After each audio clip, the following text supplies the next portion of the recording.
Go. So I know that Roe versus Wade is on everybody's mind, especially when they see children like mine. So I will say this. So I had an older son, Babas, who had EB as well.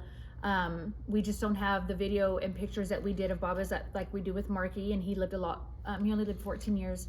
But when I became pregnant with Marky, it was, so all the mothers say, well, what if they, it's a product of violence. Marky was a product of an extreme violent encounter. And when I found out I was pregnant, of course, the first thing I wanted to do is hey, how do I know if he's going to have EB like Baba's? Went and saw a geneticist. The geneticist said at this time, they wouldn't be able to test for it until I was in my 7th month. And they would have to take tissue from the child in the womb. It couldn't be done by blood work at this time, 21 years ago. And he said, and it could cause you to go into early labor. I was being pressured by family, by doctors, by so many people. I was being called selfish, irresponsible, because everybody was like, you just have to get an abortion. You have to, because there's still that chance. There's still that chance. There's still that chance. And at this time, I was not walking with the Lord.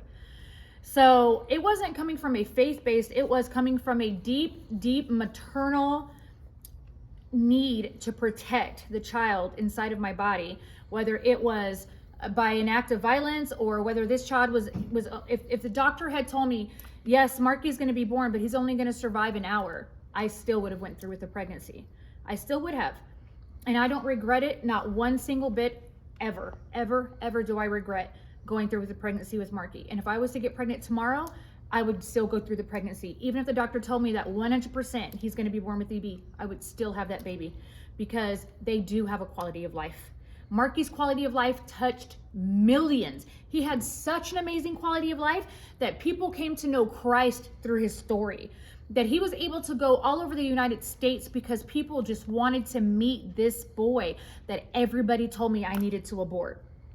So if you ever have anybody telling you that the baby inside your body is going to be born with a disability and have no quality of life, you look at them in the face and you tell them they are liars, and you rebuke that in the name of Jesus, because these kids all have amazing qualities of life and purpose to their life. Every breath has a purpose to their life, every breath. And if I could do it all over again, I wouldn't have chosen any other child.